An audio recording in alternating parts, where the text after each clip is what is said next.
YCP హయాంలోనే Polavaram project పూర్తిగా పడకేసింది. పోలవరం పూర్తిగా నిర్వీర్యం అవటానికి కానివ్వండి, లేదా అదనంగా వేల కోట్ల రూపాయలు ప్రాజెక్టుకు ఖర్చు పెట్టే అవసరం రానివ్వటానికి కానివ్వండి, ప్రధాన కారణం జగన్మోహన్ రెడ్డి అసమర్థత అని చెప్పి కాగు కుండ బద్దలు కొడుతూ ఒక నివేదికనైతే విడుదల చేసింది. ఇది కాగ్ అనేది ఏదో చంద్రబాబు నాయుడు లేకపోతే పవన్ కళ్యాణ్ చెప్పేది కాదు. ఇది కాగ్ అనేది సెంట్రల్ గవర్నమెంట్ ఆధ్వర్యంలో ఉండేటువంటి ఒక సంస్థ, కంట్రోల్ అండ్ ఆడిటర్ జనరల్ అంటాం మనం. సో అది మన రాష్ట్రంలోనే కాదు, ప్రతి రాష్ట్రంలోనూ ప్రతి ప్రాజెక్టు మీద, ప్రతి కీలక అంశం మీద తన నివేదికలను విడుదల చేస్తూ ఉంటుంది.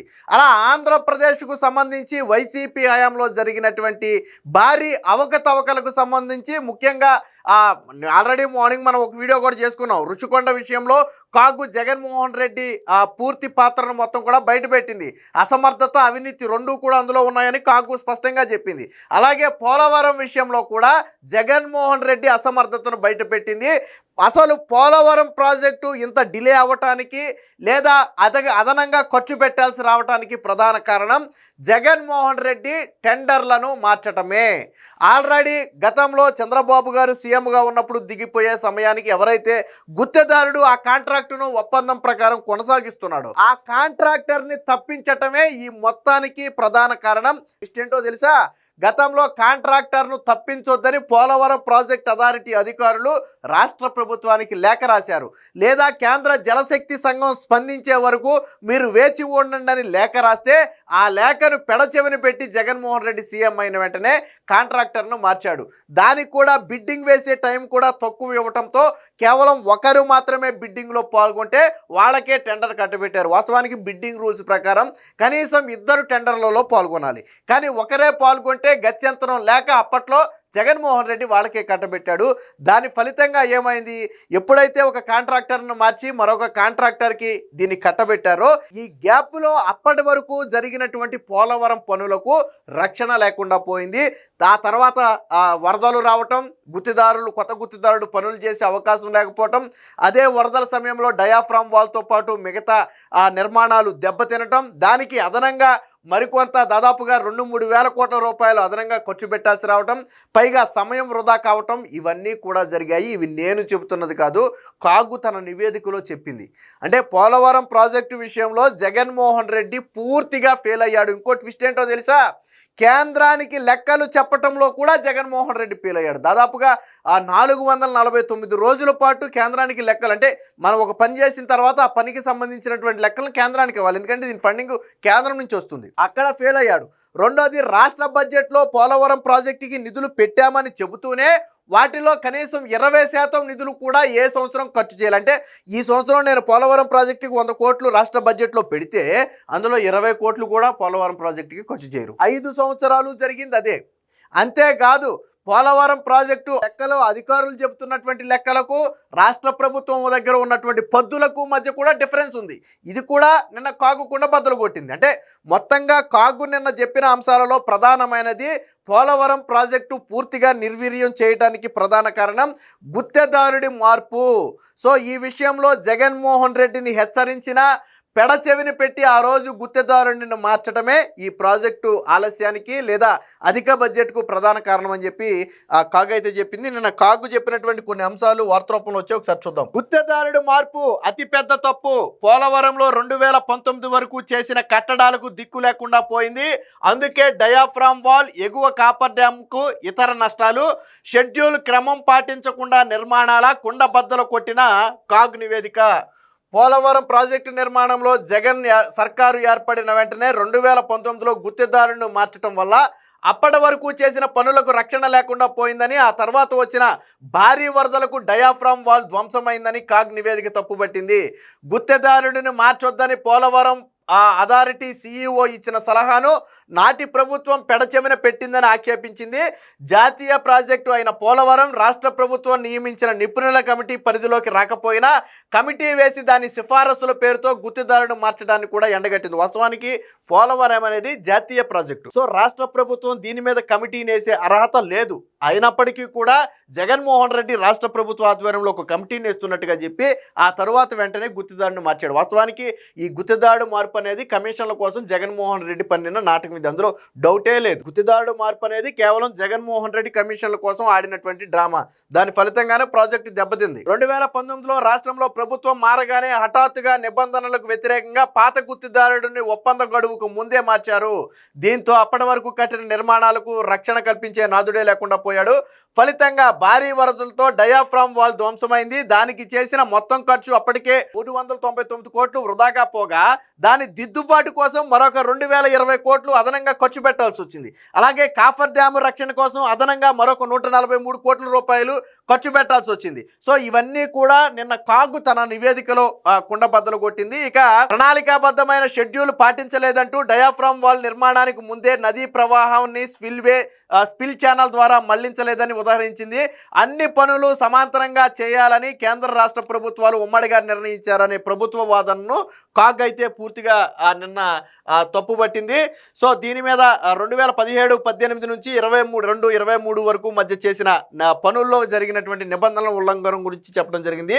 సో రీటెండరింగ్ వద్దన్నా వినకుండా పోలవరం ప్రాజెక్టులో జగన్ రివర్స్ టెండర్లకు వెళ్ళింది. దీనిపై ప్రాజెక్టు అథారిటీ ముఖ్య కార్యనిర్వహణ అధికారి ప్రభుత్వానికి లేఖ రాస్తూ మళ్ళీ టెండర్లు పిలవద్దు, అలా చేస్తే ప్రాజెక్టులో అనిశ్చితి ఏర్పడుతుంది, వ్యయం భారీగా పెరుగుతుంది, ఇప్పటికే ఉన్న కాంట్రాక్టర్తో ఒప్పందం ముందస్తుగా రద్దు చేసుకుని తిరిగి టెండర్లు పిలవాలన్న ఆలోచనను విరమించుకోవాలని లేదా కేంద్ర ప్రభుత్వం ఒక నిర్ణయం తీసుకునే వరకు ఆగాలని చెప్పి ఒక లేఖ రాస్తే, పోలవరం ప్రాజెక్టు CEO ఒక లేఖ రాస్తే దాన్ని జగన్మోహన్ రెడ్డి ఆ రోజు పట్టించుకోలేదు. సో ఇదే విషయాన్ని కాగు తన నివేదికలో కూడా చెప్పింది. అలాగే ఇక్కడ చూడండి, పైగా బిడ్డింగ్కు 21 రోజులకు బదులుగా 16 రోజులే గడువు ఇచ్చారు. మరింత సమయం ఇవ్వాలని 14 మంది బిడ్డర్లు కోరినా పట్టించుకోలేదు. చివరకు ఒక్క బిడ్డర్ మాత్రమే టెండర్ ప్రక్రియలో పాల్గొనగా ఆ సంస్థకే టెండర్ ఖరారు చేశారు. కానీ వాస్తవం ఏంటంటే కనీసం 2 పాల్గొనాలనే నిబంధన ఉండేది. ఆ నిబంధనను కాలరాసి కేవలం ఒక వ్యక్తి మాత్రమే పాల్గొంటే ఆ వ్యక్తికి మాత్రమే టెండర్ కట్టబెట్టారు. సో ఆ వ్యక్తి ఎందుకు పాల్గొన్నాడంటే వాళ్ళకి మధ్య ముందే ఒప్పందాలు ఉన్నాయి కాబట్టి పాల్గొని ఉంటాడు. సో ప్రధాన పనికి అనుబంధంగా అదనపు పనులు ఒప్పందం ప్రకారం గుత్తిదారుడు చేపట్టాలి. అలా కాకుండా 2020-21 SSR ధరలు ప్రకారం ఆ తర్వాత రివర్స్ టెండర్లో అంటే జగన్మోహన్ రెడ్డి రివర్స్ టెండర్లో గతంలో ఏం చెప్పాడంటే జగన్మోహన్ రెడ్డి నేను రివర్స్ టెండరింగ్కి వెళ్ళటం వల్ల చంద్రబాబు కంటే అదనంగా ఆదా చేశానని చెప్పాడు. కానీ జగన్మోహన్ రెడ్డి రివర్స్ టెండరింగ్కి వెళ్ళటం వల్ల ఇక్కడ 2020 కోట్ల రూపాయలు కాఫర్ డ్యాముల కోసమోనో మరొక 143 కోట్ల రూపాయలేమో దాని రక్షణ కోసమో అదనంగా ఖర్చు పెట్టాడు. సో ఇక్కడ 600 కోట్ల రూపాయలు సేవ్ అయిందని చెప్పి రివర్స్ టెండరింగ్లో చెప్పి ఇక్కడ అదనంగా దాదాపుగా 2500 కోట్ల రూపాయలు ఖర్చు పెట్టాడు. మరి 600 కోట్ల రూపాయలు ఎక్కువ, 2500 కోట్ల రూపాయలు ఎక్కువ. జగన్మోహన్ రెడ్డి ఆదా గురించి చెప్పాడు కానీ ఈ ఖర్చు గురించి చెప్పాల. సో ఇదే విషయాన్ని నిన్న కాగు కూడా కుండ బద్దలు కొట్టింది. ఇక పురోగతి లేకపోగా బిల్లులు పెండింగ్లో, జగన్ ప్రభుత్వ హయాంలో ప్రాజెక్టు పనుల్లో పురోగతి లేదు, నిధులు సరిపడా కేటాయించకపోగా కేటాయించినవి కూడా సరిగా ఖర్చు చేయలేదు. 2020-21 నుంచి 22-23 మధ్య బడ్జెట్లో నిధుల లభ్యత ఉందంటూనే బిల్లులు మాత్రం చెల్లించలేదు. దెబ్బతిన్న డయాఫ్రామ్ వాల్కు మరమ్మతుల్లో అనిశ్చితి ఏర్పడింది. ప్రధాన డ్యాం నిర్మాణము జరగలేదు. దీంతో 2019-20 నుంచి 22-23 మధ్య బడ్జెట్ కేటాయింపుల్లో 50% తగ్గుదల కనిపించింది. సో వాస్తవానికి జగన్మోహన్ రెడ్డి ఎలా కేటాయించాడో చూడండి. 2017-18 ఆర్థిక సంవత్సరం కేటాయింపుల్లో 66%, 18-19లో 32%, 19-20లో 25%, 20-21లో 29%, 21-22లో 50%, 22-23లో 21% మాత్రమే వెచ్చించారంటే పూర్తిగా సగానికంటే తక్కువ నిధులను వెచ్చించారు. ఈ ప్రాజెక్టుపై 14,199 కోట్లు ఖర్చు చేసినట్లుగా సిఈ పేర్కొంటే ఆర్థిక ఖాతాల కింద బుక్ చేసింది మాత్రం 12,707 కోట్లు మాత్రమే. మరోపక్క పోలవరం అథారిటీకి చెబుతున్న 12,137 కోట్లు ఒక జగన్ ప్రభుత్వ కాలంలోనే చీఫ్ ఇంజనీర్ చెప్పిన లెక్కకు ఆర్థిక ఖాతాల కింద బుక్ చేసిన ఖర్చుకు మధ్య 1,490 కోట్ల రూపాయలు వ్యత్యాసం వచ్చింది. అంటే జగన్మోహన్ రెడ్డి దగ్గర ఉన్నటువంటి బిల్లులకు కావచ్చు, వాళ్ళు చెబుతున్నటువంటి ఖర్చులకు కావచ్చు, మధ్యలో వ్యత్యాసం ఎంత? దాదాపుగా 1,500 కోట్ల రూపాయలు వ్యత్యాసం వచ్చింది.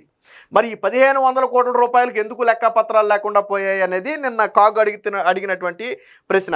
అలాగే 2020-21 నుంచి 22-23 వరకు 3 ఆర్థిక సంవత్సరాల్లో జగన్ సర్కారు 9,750 కోట్ల బడ్జెట్ మిగులు చూపించింది. మరో పక్క కేటాయించిన పద్దుల్లో 2,097 కోట్ల రూపాయలు పెండింగ్ బిల్లులు పెట్టింది.